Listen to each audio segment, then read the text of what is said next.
Okay, it's beer o'clock on Real Ale Craft Beer. I got a very special guest today, Peter van Gottenberg Jensen, better known as the Master of Hoppets. How you doing, Peter? Very good, Simon. Thanks for having me. How you doing? How you doing? It's been a while. It's been a while. Good to see you. You too, man. Sorry for the delay, by the way, guys. I've been helping getting a local beer bar ready for opening tomorrow, so I completely forgot about time because we were putting some stuff up. So. Tell us a little bit about it. Well, it's called Basement Beer Bar. It opens up tomorrow here in the city of Aalborg in Denmark. It's like a beer bar in the traditional Scandinavian style, very modern. They even have a big, huge walk-in fridge that they had put in. And there's 21 taps of different beers. And then they're going to focus on, they have one tap that they can make beers into nitros beers with. So if you have a stout you'd like to make super thick, like a milk stout, you put it on the nitros instead. And I think it could be used for cask too. And yeah, they're going to focus here in the beginning on draft beers, but then there's going to be a lot of bottles and stuff like that too.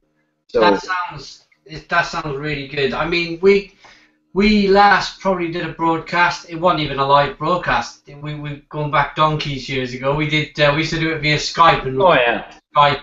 But back then, that was the last time we did it. It was nothing like that about, was there, where you could, nitro taps and 20 taps all within the local area.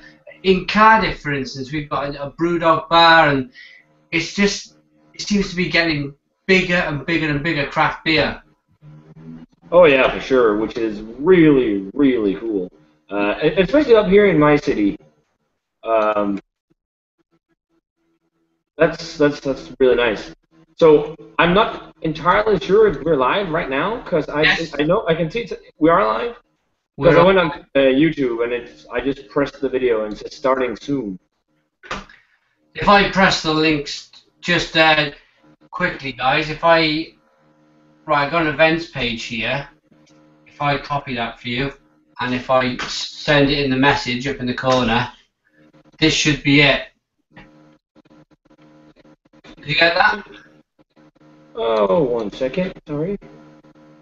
That's it. So, yeah. Okay. For our viewers, we're getting ready to do a beer review, but we want to get it out to as many people as possible. So, we're just sending links around on our various social networks. So. Yeah, it looks like it's working now. Perfect. I just wasn't sure. Brilliant. Okay. Well, we can talk a bit after the beer review if you like. Yeah. Let's get into the beers first. You're going to be thirsty working in a bar all day. Yep. So, got it here. St. Feuillien Blonde.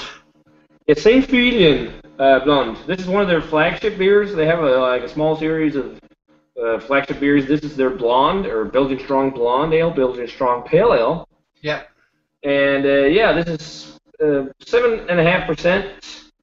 And yeah, they brew a lot of different beers, both in the St. Feuillien brand, but they do some other beers too, like Saison and something called Set. But all those are under their own kind of name. They're not under the St. Feuillien part. But they say it's an authentic Abbey beer. That's pretty cool. I tried their Brune, I think, their brown ale. Yeah, I've had a lot of their beers, but it's ages ago. Yeah.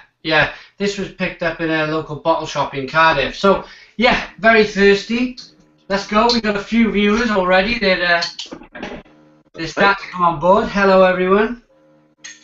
Hello. Okay, let's get it cracked. I'll take my glass. Here. Ready to pour it? Yeah. Sorry, I'm jumping the gun a bit. Okay. Put it in the glass. Yeah, blonde beer. Definitely looks like a Belgian kind of pale ale. I'm using my Toru Teku glass. I really love this glass. It's like great for all styles of beer. Yeah. Yeah, big fan of that style of glass. I think I like the way it wraps around your lips when you're sipping the beer. Yeah. Kind of like the Brewdog glass as well. That's it. Yeah, absolutely. Well, there it is, the beer. It's a very nice, like hazy golden color. It looks like a golden ale, a Belgian pale ale thing. Yeah. White head. Big finger, 2-finger head there going on. Yeah. But yeah, Okay. classic blonde, isn't it? Classic blonde ale. Yep. Should we check out the aroma on it? Yeah, let's do it. Cheers, Peter. Cheers, Simon. Spice. Yeah, Spice. classic. Yeah, classic Belgian kind of pale, strong pale ale or strong golden ale. As you said, spice, coriander, kind of clovey. I'm getting a lot of green apple on it as well. Yeah, yeah. And black pepper notes. Yeah, absolutely. Absolutely. Quite spicy, some sweet kind of maltiness to it as well, maybe? Yeah. Biscuit readiness maybe in there. Yeah. But I definitely say it's the spicy and the kind of fruity flavors that are on the forefront. Like a lot of traditional Belgian yeast ester characters. It's a style which, I don't know if you watched any of my previous videos, it's a style which I really struggle with to begin with. And I'll be perfectly honest, I didn't quite like it. I didn't understand it. But I've just grown. I grew then to kind of just drink it. Then I grew to like it. Now I've kind of evolved to love the beer. It's really. I really like the Belgian style beers now. Yeah. For me, it was the Belgian stuff. I started, well, mainly English, but then also Belgian beer. And Belgian beer was that kind of starting point for me. Then I got into the whole, big American IPAs and stouts and whatnot. So I kind of didn't drink him a lot. Yeah. But lately I've been drinking him a lot again. I reviewed a lot of Belgian beers yesterday, actually, with the Duke of Delirium, as we call him. I've been watching your channel. You've this is a sort of a beer review mini interview, if you like. It's just a kind of freestyle beer review. So I'm going to talk to Peter while we drink. I've been watching a lot of your reviews, and say about 2 years ago, 18 months ago, you do a lot of American beers. But I've noticed lately you're kind of mixing it right up. There's a lot of European beers in there, as you just mentioned. Yeah. A lot of European, mainly because it's lately. I still love the American beer, but lately we have not had the greatest accessibility to a lot of the American stuff. But oh no! It's coming back. It comes in waves. I see. But should we chase the beer? Yes, let's dive in. Cheers, Peter. Cheers, Simon. Cheers to all you watching.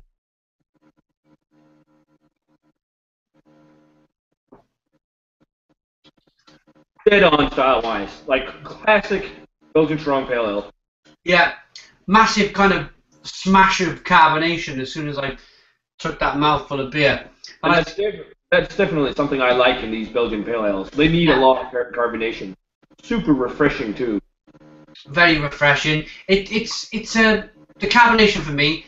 It just enhances all of the flavors that are in the beer. It just kind of it's like one big smashing hit, and then it kind of dives off slowly towards the end. Agreed. Flavor-wise, I'm getting a lot of black pepper compared to the aroma, which I feel like was more coriander. But I'm getting a lot of black pepper spice. But there's also the coriander clovey thing going on. Yeah. And probably less fruitiness on the flavor than on the aroma. I think the flavor is more spice-oriented. Yeah, it's a big spicy one, isn't it? It's I've always felt when I've reviewed these beers also, you being a fellow reviewer, it's great to kind of bounce conversations off each other. I've always found that reviewing a big Belgian beer with that level of carbonation, when you're drinking it, you drink it quicker than a beer review, don't you? Because you're trying to explain flavors, and you really kind of pack yourself out of like a belly full of carbonation before you know it. This beer, for me, I do like to review them on the channel, but it's more of a beer that I could sit and sip over an hour, rather than kind of drink quickly and explain over a 5 to 10 minute beer review. Do you agree? Well, to some extent maybe because of the carbonation, but I think it goes down very smooth. I mean, even though it's on 7.7, was it? I believe 7.5, I think.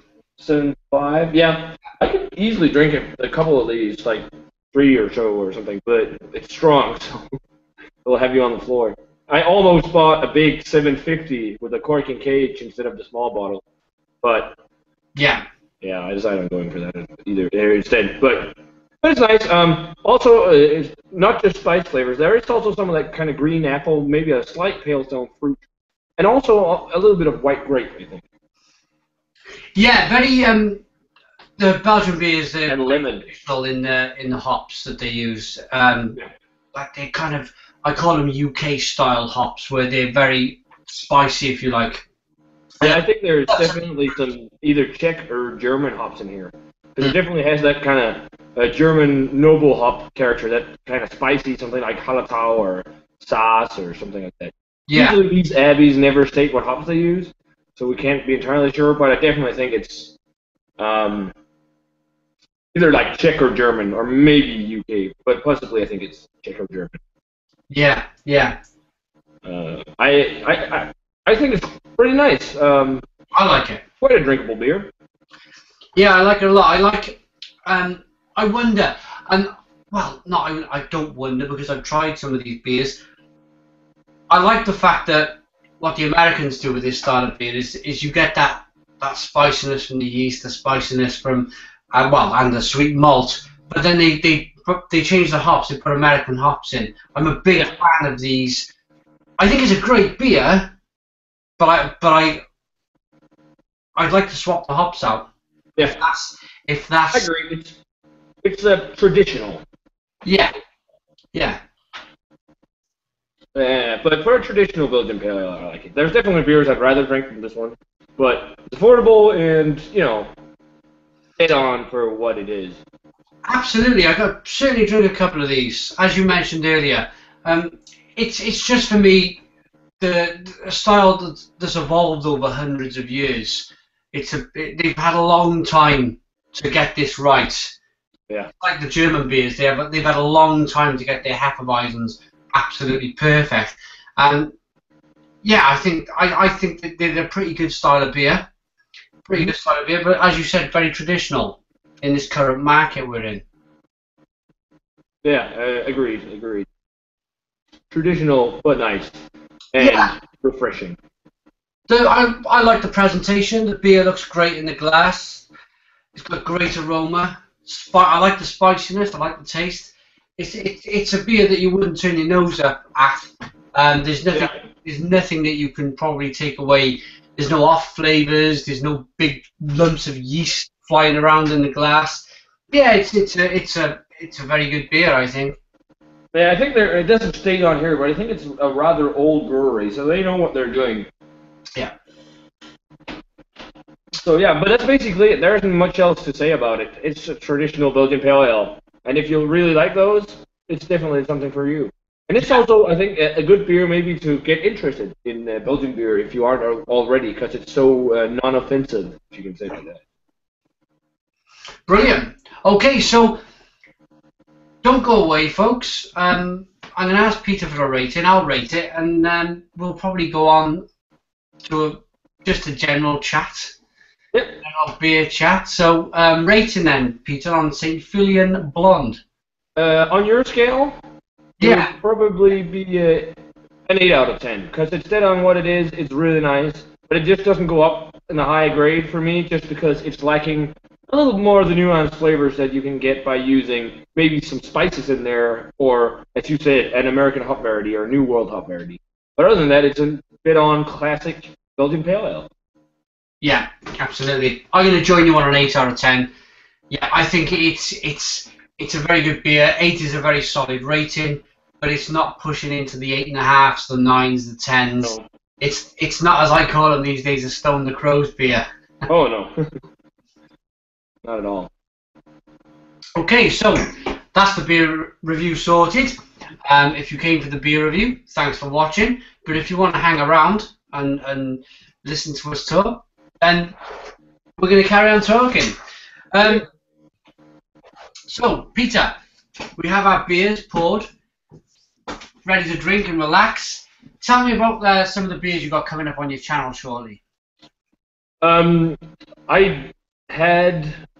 met up with a subscriber 2 days ago where we had a little bottle share. Okay. And we reviewed some really, or I reviewed, he didn't want to be on camera, but He wanted me to review some of the beers, and one of them was 50/50 Eclipse, Right. aged in Elijah Craig 12-year-old barrels from 2012, and then McKellar's Biergeek Breakfast, made at Anchorage in Alaska in a big 750, which is fermented in big oak tanks.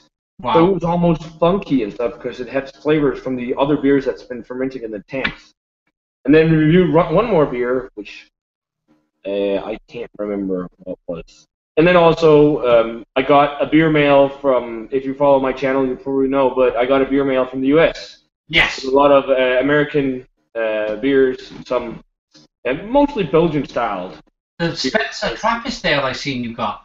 Yeah, and I reviewed it, so stay tuned for that. I actually already reviewed all of the beers that was in the package. What did you think of it? I've got it on my channel, but Mr. Kevin Mail reviewed it for me. So he seemed to like it. Watching the review back, what did you think of it? I really liked it. I was quite surprised because I didn't really know what to think because it's Trappist beer made in the U.S. and they actually use American hops in it. Willamette and I can't remember the last one, but it was really nice. It was kind of like it's called a Patus beer, which is the beer that the monks drink themselves. It was really good, really good. But the best beer of the bunch was probably the IPA from Maine Beer Company called Another One. I think Kevin Mayo reviewed that on your channel as well. Yeah, Kevin Mayo reviewed that. So I kind of watched these beers and I think, oh, I'd love to try that. But that was great, and it was only 2 weeks old when I got it. wow. And I shared that with my dad and a good friend, and we reviewed it. Cool. Well, a lot of good stuff, and then I got some a beer mail from Nugno. I posted the picture. I will be posting the video and unboxing tomorrow, I think. No, on Saturday. So I see you've got a deep love from El Brava. Yep. El My first ever modern Polish craft beer. It's a 100 IBU monster. It's absolutely insane. It's it's a really crazy beer. Yeah, I'm looking forward to trying it. Yeah, yeah. Especially seeing the stuff you've been posting from Poland, because it looks like they really know to brew beer there as well. Wow. Now. That was a fantastic story that was with Poland, because it started off with a trip to Lidl's in the UK over here. I just do my regular shopping, and every now and again I'd see a Tyskie or I'd see a Lech. Yeah. And then Beers of Europe sent me a Brewer Amber. It was a Kozlak Bock beer, and I really enjoyed it. I really enjoyed it, and I was saying, wow, this tastes like craft beer to me. And the Brewer Amber out there, they're kind of crafty. They're in between scale brewery and craft brewery. So some of them feel like it's not craft beer. Some of them feel that it is. So Thomas Kuiper got onto me and he said, would you like to review some of the newer kind of up and coming craft beer from Poland? And wow, that was some ride. That just went from strength to strength. I was really pleased with that. But it'll be good to see what you think of this Deep Love, because I think I can't pronounce his name, but the brewer from Nurgne, he went out to Poland, didn't he? Yeah, Kjetil went there to brew it. He's doing a lot of traveling and brewing collaborations and stuff now that he has time for it, because they got to new brewers and they don't have to think about distribution anymore, because a bigger brewery in Norway called Hansa Borgbryggeriene, they purchased, I think it was 50% of the company. Wow. But they're only, and that helped them in like expansion and stuff, but they're only going to be handling their distribution. They're not going to put a finger on their beers. So all the people who are afraid that a bigger brewery bought some of the brewery can rest assured the guys at Nugnes says it's only better for them, because they didn't even have enough capacity to satisfy customers, and they didn't have like the distribution. They had when they started, they did 80% distribution, but they had to stop just to focus on the Norwegian market more. But they can open up for that again now because of this. So it's only been good for them. So, yeah, that sounds. If you follow my channel, you'll see I went to Norway not too long ago to visit the brewery. Yeah, I did. Great video you made there with was Tom Young, was he there? Yeah, great guy. Tom is awesome. Yeah, yeah. And some of the other Nurgne beers, are they new releases that you've got, or are they beers that are stable in their range? It's mostly new releases. I think one of them is like a limited release with only like 4,000 or was it something bottles or 1,000 bottles, Wow. which is like a pale ale made with like herbs and spices from the forests up in Norway. So that should be interesting. And then there is one of their regular range beers, which is their Imperial Brown Ale. I believe or maybe it's on occasion, but most of the stuff is like stuff that they've released over the summer. And then there's a couple beers that are like old aged beers. I got the first batch they ever made of the Sunturn Brew, which is their smoked barley wine. Oh, And, yeah, is that it there? you have the barrel aged version. Ah, right. Okay, I've got a. Yeah, the one I have is the regular, but the first ever release of it, which I actually reviewed way back in the day. So that's kind of funny. It's going to be fun to try that with age. Yeah, yeah. It's a good mix. I think I reviewed it with Chris. The bigger, it was in a bigger bottle. Mm-hmm. And it's got an Inuit Eskimo on it. That's the one. I didn't realise. I would have mentioned it in my review, but I didn't realise it was a first batch release. Oh no, I don't know if yours has been because they brewed it again, but Tom was just nice enough to pull an old one out for me. That's fantastic, fantastic. Yeah, I'm a big fan of Nurgne. I'm a big fan as well. I'm a big fan of the American beers, but I've been moving around, especially Scandinavia. I'm trying to invent a style. I'm trying to. I call it a Scandinavian style stout or porter. Yeah, I hear you talk about that. And I just think they're fantastic. I think you guys in Scandinavia brew the best porters and stouts in the world. The imperial versions, I think they're just great. I really do. Yeah, there's some breweries making some pretty awesome stuff. Mm. Yeah. Yeah. Okay. Any questions? Me? I've asked you loads of questions. Have you got any questions? Oh yeah. Well, I really like that you started reviewing some Scandinavian beers on the channel. Do you have any Danish beers lined up? I was speaking to Beer here. I don't know the owner. Oh, Christian. Christian is such a nice guy. He's really cool. I didn't realise he was a one-man band. I didn't. Yeah, it's a contract brewery. He does it all himself. Pretty amazing because we've got some of their beers on beersofeurope.co.uk. So I'm gonna be trying to get some of them on the channel. Have you got any recommendations from Beer here? It depends on what they have on Beers of Europe, but like two beers are one of his best, like some classics, is the one called Dark Hops, which is like an Imperial Black IPA, and then they have one called Mørke Pumpernickel Porter, which means darkness, pumpernickel porter, and that's really, really, really good. Oh, right, okay, I'll go with that. Now, but they make a lot of really good beers in general. Beer here. Yeah, I like their beers. Keeping on the subject with Scandinavian style or Scandinavian beers, do they have much success exporting them to America? Yeah, some breweries do. Well, you know, McKellar and those kind of brewers, they have big success with it. But I know Amat Boykus, which is, they make so good beer. They make the best hoppy beer in Denmark, maybe even Northern Europe or something like that. They make insanely great hoppy beer. They really specialize in that. They can compete with some of the big American great brewers out there making great hoppy beer. So those guys are something to watch out for because they definitely distribute a good deal of their beers. Then there is, what else is there?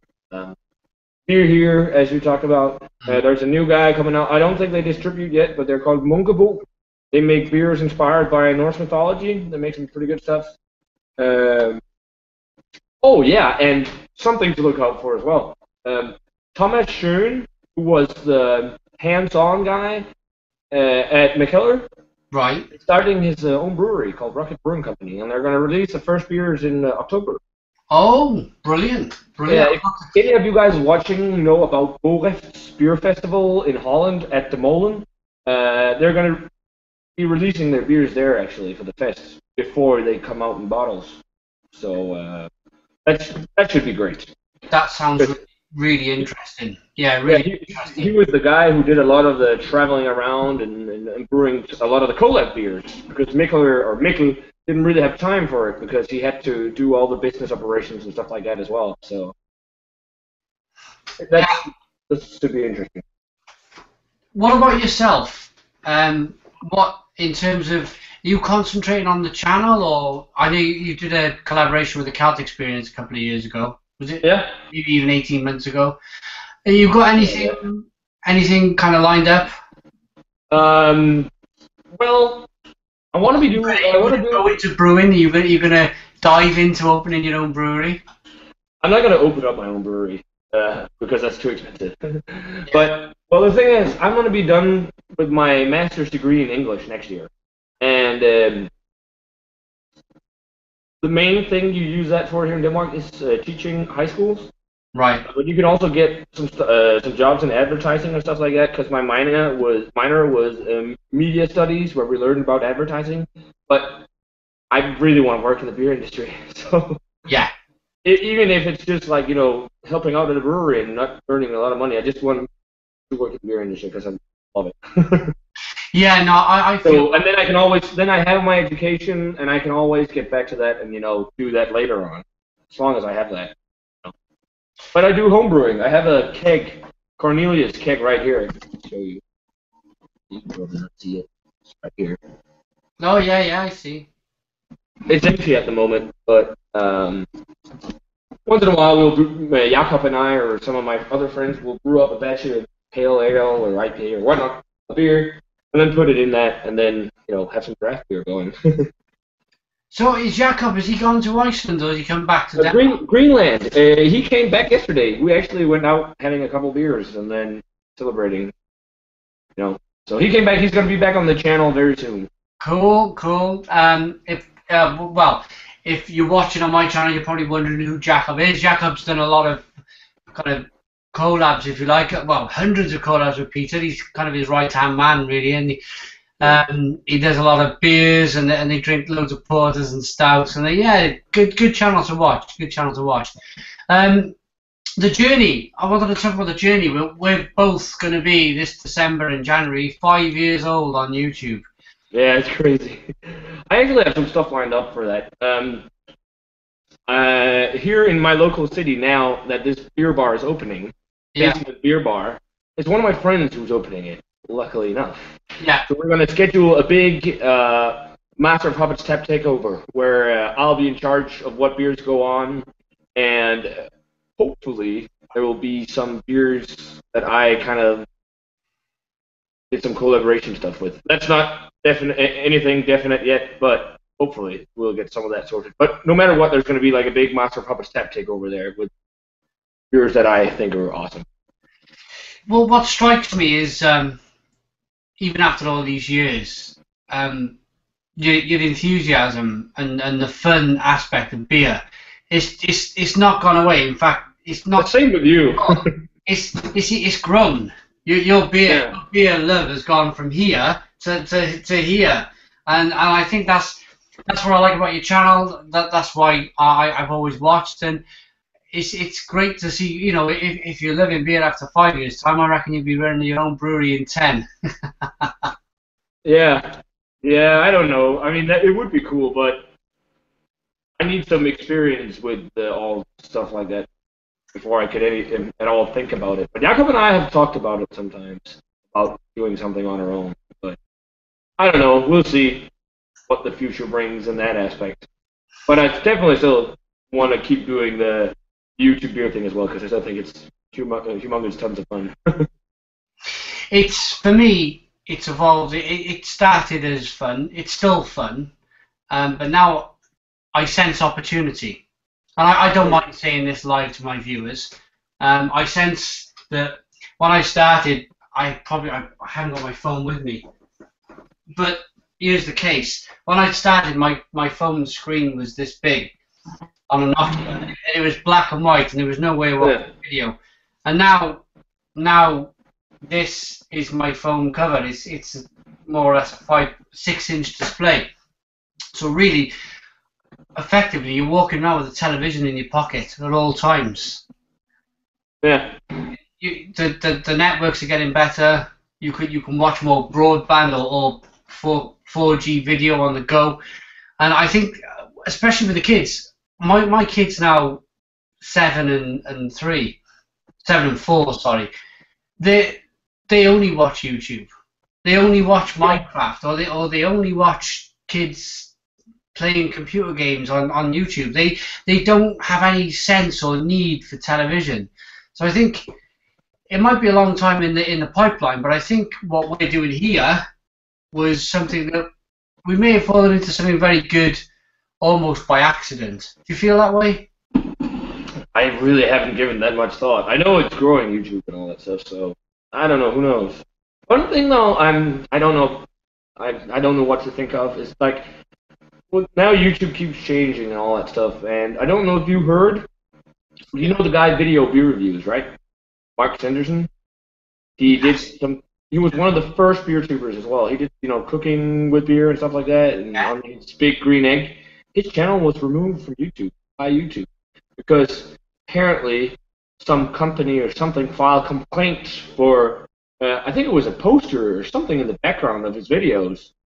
Filed a complaint for that being in the video, and then he had that in a few videos, and then you get strikes, and it's like, I think it's like 10 strikes you're out or something like that, and then they actually deleted his channel and all his videos. I didn't. Oh my goodness me! I didn't know that. That's crazy. So because if you look at YouTube now, you notice a lot of the big channels getting big and stuff are people who used to be in TV, like Jamie Oliver is now, and they just have money for the big production value. And that's what's popular. That's what people want to watch, and I completely understand it. And it's a good outlet to get your name out there and all that stuff. So I really don't hope YouTube is going to start focusing only on their big channels. But it might happen in the future if the evolution, as you talk about this as well, is going to happen.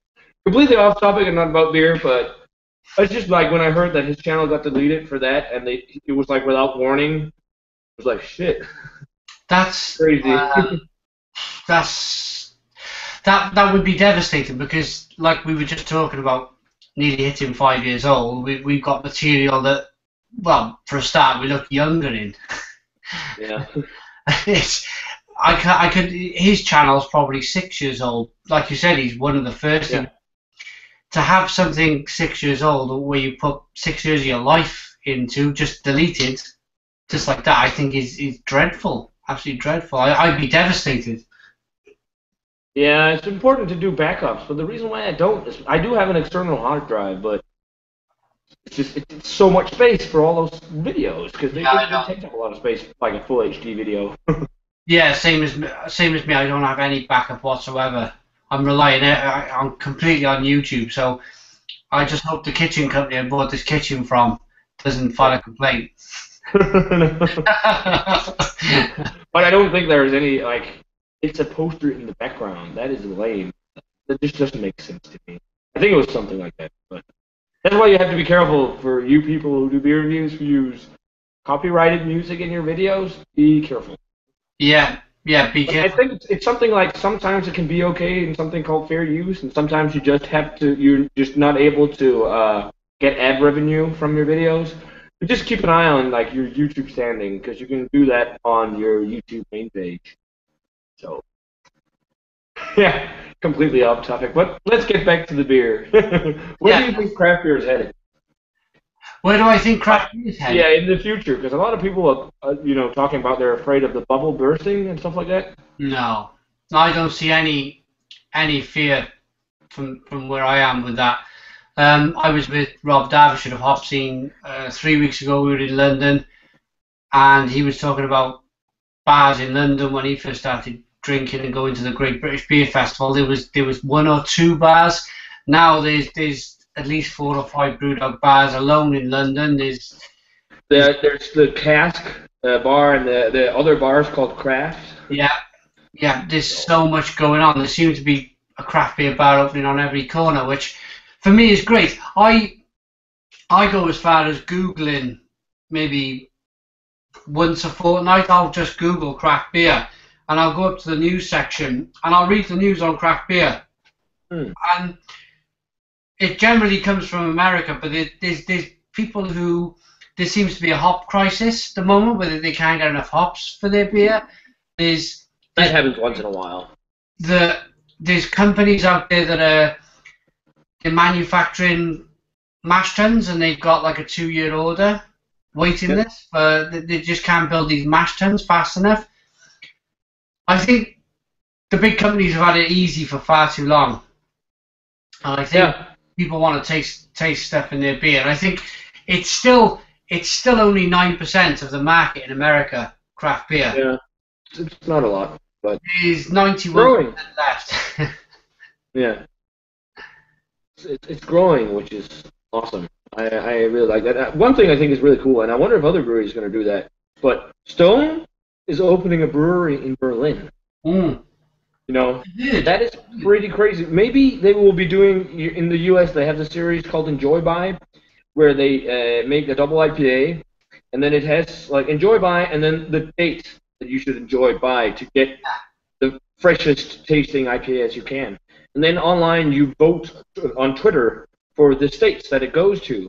So who knows, when they open up in Berlin, maybe you vote for countries in Europe, because, you know, America is bigger than Europe, so it's probably would be something like that. So, like, how many people want the beer in Denmark or whatever? That would be so cool.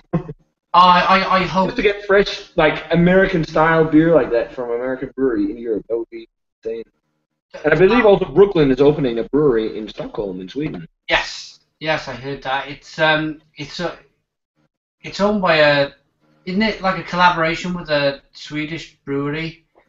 It might be. I'm not entirely sure, actually, but it would be. It's great news. It's great news. I hope that we do get Stone, of course, for you in Denmark and for us in the UK. I buy it all of the time. It's great beer. But yeah, I think 91% of the market is still... The way I've always looked at beer is the way I look at the wine scene. There's not a lot of people who would buy Lambrini, and now Lambrini in the UK is it's a nasty, cheap wine that people laugh at. And people always want to buy good wine. I think that's where we're at now with craft beer. I think people want to try all these different beers, like all these different wines, and I think these big mass-produced companies, it'll almost become embarrassing to drink it. It'll become the Lambrini, the Fosters, the Carlins, the Stellas. It'll become embarrassing. And it almost is now. With you look at it, they're bringing out ciders, Stella cider, and you've got Carlin cider, and it's almost embarrassing if you ask me. Well, they just want to bite of the cake, I guess. Carlsberg just released a series of canned semi-craft beers.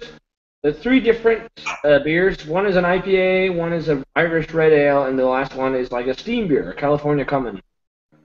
Yeah. And you get them in 4-packs for only, so far, it's probably an introductory price.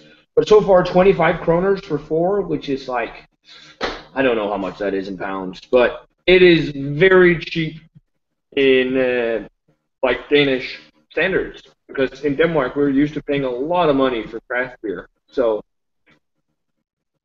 I don't know. I haven't had it. Well, I think I tried one of them or so, but yeah, it's 2.6 pounds for a 4-pack. Oh, that's not bad at all, is it? And that's the California steam beer style. Yeah, or IPA or Irish Red Ale.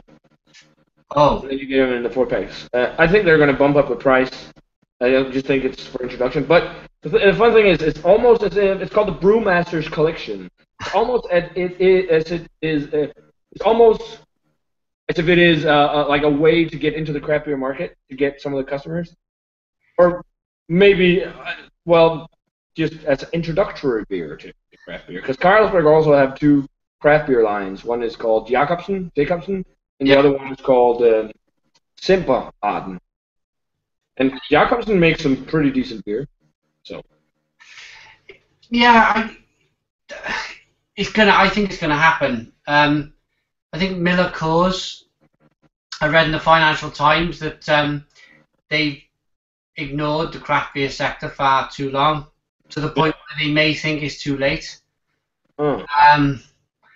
They're going to really look into bringing out some proper craft beers now. And what's your feeling on it? Do you think it's a big company jumping in to earn some money? There's not going to be a lot. I don't know. I still don't really know what to think, because in some ways, I don't really care that much, because I'm not. I have that feeling about beer that, like, I don't care no matter what you drink, just drink what you like. That whatever, that's fine. I'm not the type of craft beer guy who's like, if you drink Carlsberg, then you're a stupid idiot, and you should only drink craft beer. I'm like, people can drink whatever they want.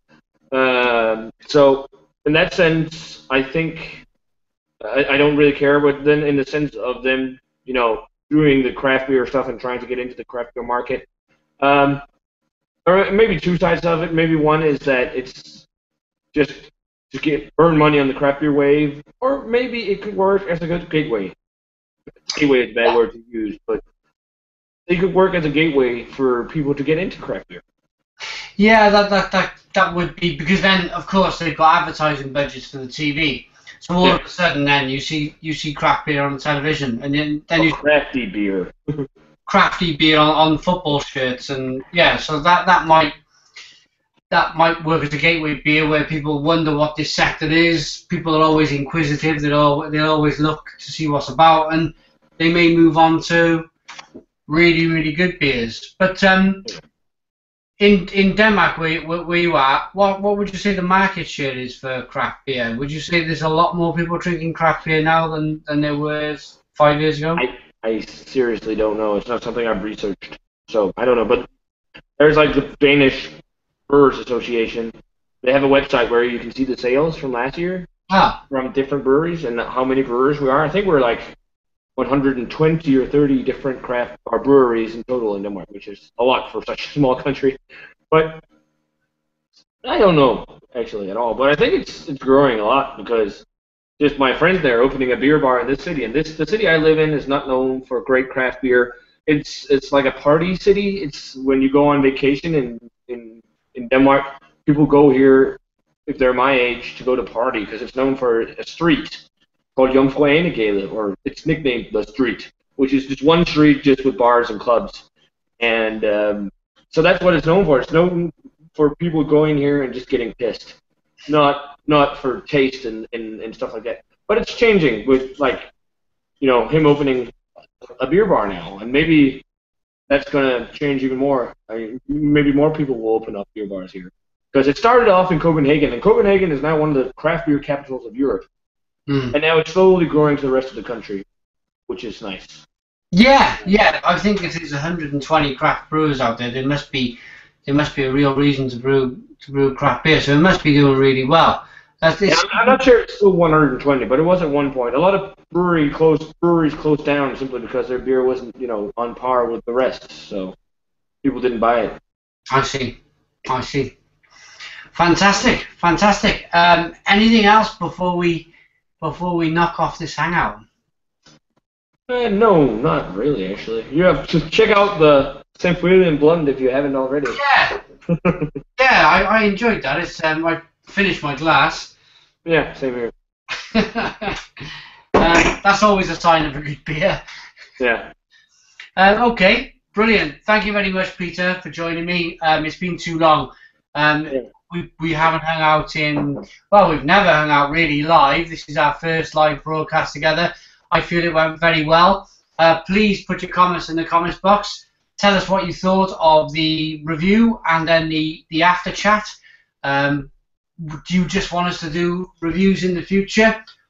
Did you mind us chatting away? I got a funny feeling you didn't mind us chatting away, because the viewers have been growing for the last hour. So yeah, it's been doing pretty well. But we'll knock off now. Thank you for joining us. Check out Peter's channel. It is youtube.com/the Master of Hoppets. Of course, subscribe to our daily beer reviews. Thanks to Peter, and cheers. Cheers, Simon.